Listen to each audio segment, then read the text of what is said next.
Breaking news చూస్తున్నారు. SLBC టన్నెల్లోకి రోబోలు entry ఇచ్చాయి. రోబోతో పాటు టన్నెల్లోకి 110 మంది రెస్క్యూ సిబ్బంది వెళ్లారు. టన్నెల్లో గల్లంతైన 7 కోసం అంటే మిగిలిన 7 కోసం సర్చ్ ఆపరేషన్ కొనసాగుతోంది. నాన్ స్టాప్ గా వస్తుంది నీటి ఊట. అంతేకాదు దాంతోపాటు అక్కడ బురద కూడా పేరుకుపోయింది. టీబీఎం మిషన్ ని కట్ చేస్తూ ముందుకు సాగుతోంది రెస్క్యూ టీం. 13.2 కిలోమీటర్ల వరకు లోకల్ ట్రైన్ ద్వారా వెళుతున్నారు రెస్క్యూ సిబ్బంది. తర్వాత కాలినడకన రెస్క్యూ సిబ్బంది ప్రయాణం చేస్తున్నారు. విజువల్స్ మీరు చూస్తున్నారు. వాటి స్క్రీన్ మీద ఎక్స్క్లూజివ్ గా ఇప్పటి వరకు ఒక్క మృతదేహాన్ని మాత్రమే గుర్తించడం జరిగింది. 18 రోజులుగా సహాయక చర్యలు కొనసాగుతున్నాయి. మీరు ఆ విజువల్ చూస్తున్నారు. రోబో అన్వీకి సంబంధించిన రోబో అక్కడ దిగింది, వెళ్ళింది. ప్రస్తుతం అక్కడ సర్చ్ ఆపరేషన్ కి సంబంధించి రెస్క్యూ ఆపరేషన్ కి సంబంధించి ఆ సర్చ్ ఆపరేషన్ లో భాగమైంది. మరి ముఖ్యంగా ఎన్డీఆర్ఎఫ్ అధికారులు ఆ ఫ్రేమ్ లో మనం చూడొచ్చు. ఎన్డీఆర్ఎఫ్ అధికారులు కావచ్చు, అలాగే ఆర్మీ అధికారులు కావచ్చు, దాంతోపాటు మిగిలిన వాళ్ళందరూ కూడా రెస్క్యూ ఆపరేషన్ లీడ్ చేస్తున్న సంబంధిత విభాగాలకు సంబంధించిన విభాగాధిపతులు కూడా ఆ విజువల్లో మనం చూడొచ్చు. ఎన్వీకి సంబంధించి రోబో అక్కడికి వెళ్ళింది. కొద్దిసేపటి క్రితం అక్కడ ఆపరేషన్స్ లో భాగమైంది. ఈ నేపథ్యంలో అక్కడ ఎటువంటి పరిస్థితులు ఉన్నాయి, రోబో సేవలు ఏ విధంగా ఉన్నాయి, అక్కడ రెస్క్యూ ఆపరేషన్ కి సంబంధించి కొద్ది రోజుల క్రితం ముఖ్యమంత్రి మాట్లాడుతూ ఒక్క మనిషికి కూడా గాయం కాకూడదు, ప్రాణం పోవడం అనేది అది చాలా పెద్ద విషయం, ప్రాణాపాయం అనేది పెద్ద విషయం, అంతవరకు కాకుండా కనీసం గాయం కూడా కాకూడదు అంటూ కూడా ముఖ్యమంత్రి డైరెక్షన్స్ ఇచ్చిన నేపథ్యంలో ఇప్పుడు రెస్క్యూ సిబ్బంది అక్కడ రోబోని రంగంలోకి దించారు. మీరు చూడొచ్చు. క్యాడో డాగ్స్ కి సంబంధించి క్యాడో డాగ్స్ కూడా అక్కడ రెస్క్యూ ఆపరేషన్స్ లో భాగమవుతున్న ఆ విజువల్స్ ని మీరు చూస్తున్నారు. అవి ఇక్కడికి చేరుకున్న తర్వాత అక్కడ చెబుతున్న ఆ విజువల్స్ ని మీరు చూడొచ్చు. ఈ నేపథ్యంలో ప్రస్తుతం సర్చ్ ఆపరేషన్స్ ఎంతవరకు వచ్చాయి, అలాగే రోబో ఎటువంటి అసిస్టెన్స్ ఇస్తోంది, ఎటువంటి సాయం అందించడం జరుగుతోంది, రోబో సాయం ఏ మేరకు ఉంది తెలుసుకునే ప్రయత్నం చేద్దాం. మా ప్రతినిధి మణికంఠ అప్డేట్స్ అందించేందుకు సిద్ధంగా ఉన్నారు. మణికంఠ, అక్కడ ఆపరేషన్స్ ఎంతవరకు వచ్చాయి, అలాగే రోబో ఎటువంటి సాయం అందించడం జరుగుతోంది ఈ రెస్క్యూ ఆపరేషన్స్ లో?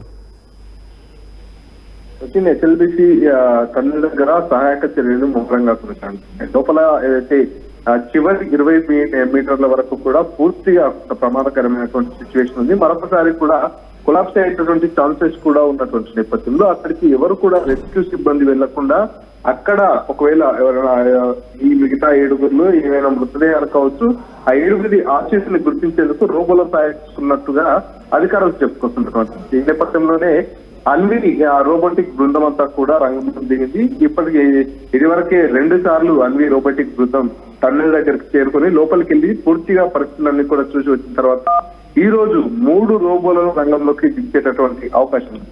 ఈ నేపథ్యంలోనే మార్నింగ్ ఈ రోజు ఉదయాన్నే అన్వి రోబోటిక్ బృందం అంతా కూడా ఎస్ఎల్బిసి టన్నెల్ దగ్గర చేరుకుంది. అక్కడ చేరుకున్నటువంటి ఈ టీం ఎవరైతే ఉన్నారో, అన్వి రోబోటిక్ బృందం ఎవరైతే ఉన్నారో వాళ్ళంతా కూడా లోపల 3 రోబోలు వెళ్లి పనిచేస్తున్నటువంటి నేపథ్యంలో ఆ రోబోలకు సంబంధించినటువంటి మాస్టర్ రోబోను ఒకటి టన్నెల్ దగ్గరకి తీసుకురావడం జరిగింది. ఆ మాస్టర్ రోబో ఆదేశాల మేరకు లోపలికి వెళ్ళినటువంటి మిగతా 3 రోబోలన్నీ కూడా పనిచేస్తుంటాయి. దానికి సంబంధించినటువంటి అన్ని రకాల ఎక్విప్మెంట్ సిస్టమ్స్ అన్ని కూడా సెట్ చేసుకుంటున్నటువంటి పరిస్థితి అయితే ఎస్ఎల్బిసి టన్నెల్ దగ్గర ఉంది. ప్రస్తుతానికి మాస్టర్ రోబో మాత్రమే ఉంది. మాస్టర్ రోబో బయట ఉంటుంది. మాస్టర్ రోబో ఇచ్చేటటువంటి ఆదేశాలను స్వీకరిస్తూ మిగతా 3 రోబోలు కూడా లోపల నుంచి పనిచేస్తుంటాయి. సో అక్కడ తవ్వకాలు జరపాలా, లేకపోతే ఇంకేదైనా గుర్తించాల్సినటువంటి అవసరం ఉంటుందా, ఏం చేయాలనేది ఈ అన్ని రోబోటిక్ బృందం అంతా కూడా ఈ మాస్టర్ రోబో ఆధారంగా లోపలికి వెళ్ళినటువంటి 3 రోబోలకు ఆదేశాలు జారీ చేస్తారు. అప్పుడు పూర్తిగా ఆ 3 రోబోలు కూడా పనులు చేస్తున్నటువంటి పరిస్థితి చేసేటటువంటి అవకాశం ఉంటుంది. సో ఇవాళ సాయంత్రానికి ఆ 3 రోబోలు కూడా టన్నెల్ దగ్గరికి వచ్చేటటువంటి అవకాశం ఉందంటూ కూడా అన్ని రోబోటిక్ టీం చెప్పుకొస్తున్నటువంటి పరిస్థితి. కానీ మార్నింగే మాస్టర్ రోబోని తీసుకురావడం జరిగింది. ఒకవేళ ఏ క్షణాన ఈ 3 రోబోలు వచ్చిన కూడా వాటిని ఇమీడియట్ గా టన్నెల్ లోపలికి తీసుకెళ్లేందుకు అన్ని రకాల ఏర్పాట్లు అయితే పూర్తి చేస్తున్నారు. అక్కడ పూర్తిగా మాస్టర్ రోబో కావచ్చు, దానికి సంబంధించినటువంటి అన్ని రకాల సెటప్ అంతా కూడా ఇప్పటికే రెడీ అయి ఉంది. మణికంఠ, అంటే ఈ రోబోస్ రంగంలోకి దిగిన తర్వాత రెస్క్యూ సిబ్బందిని ఏమైనా తగ్గించే అవకాశం కనిపిస్తుందా, లేకపోతే ఆ తగ్గుదల ఏమైనా ఉందా?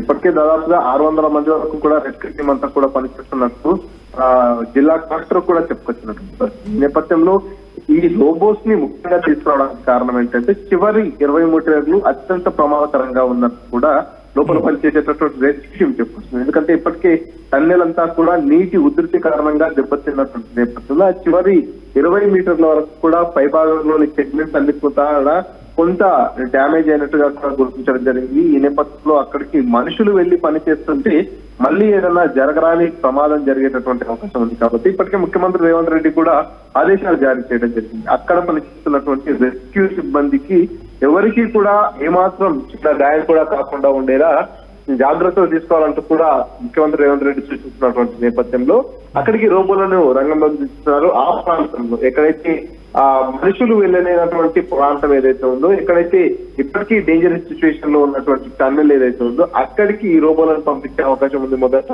అక్కడికి పంపించిన తర్వాత ఈ రోబోల సాయంతో అక్కడ పనులు నిర్వహిస్తారు. ఈ మిగతా ఎవరైతే 500 పైచీలకు దాదాపు 600 మంది రెస్క్యూ టీం ఎవరైతే ఉన్నారో యథావిధిగా వారి పనులన్నీ కూడా నిర్వహిస్తారని చెప్పుకుంటున్నారు. ఎందుకంటే ఇప్పటికే కేరళ డాగ్స్ చూపించినటువంటి ప్రాంతంలో సింగరేజ్ రెస్క్యూ టీమ్ తో పాటు ఎన్డీఆర్ఎఫ్, ఎన్డీఆర్ఎఫ్ టీమ్స్, అదేవిధంగా ర్యాడ్ పోల్ మైనర్స్ వీరంతా కూడా అక్కడ పనులు నిర్వహిస్తున్నారు.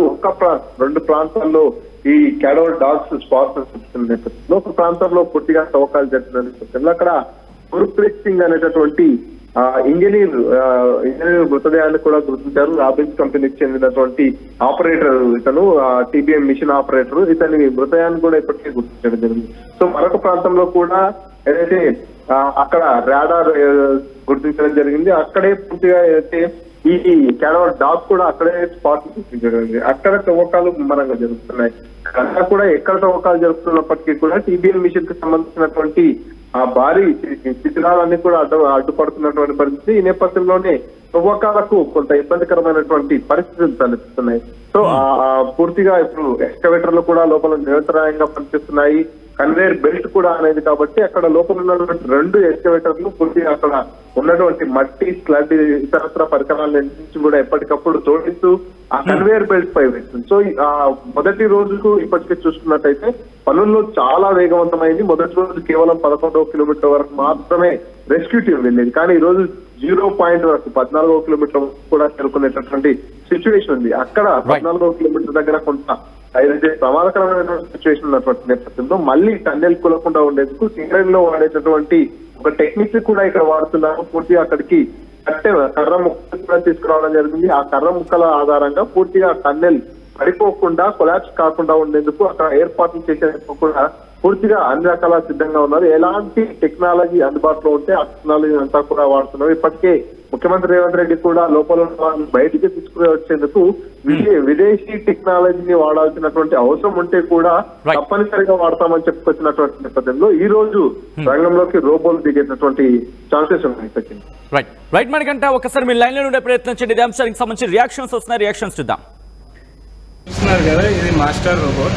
ఈ మాస్టర్ రోబోట్ నుంచి లోపల 3 రోబోట్ని కంట్రోల్ చేయడం అనేది జరుగుతుంది. ఇప్పుడు వచ్చేసరికి మేము కంట్రోల్ చేయడానికి కావాల్సిన కమ్యూనికేషన్ నెట్వర్క్ ఏదైతే ఉంటుందో అది సెటప్ చేసుకుంటాం. సో ఈ రోజుకి ఇది మా పని. ఈరోజు సాయంత్రం కల్లా రోబోట్స్ డిప్లాయ్ చేసేది ఉంది. ఆ రోబోట్స్ వచ్చిన తర్వాత వన్స్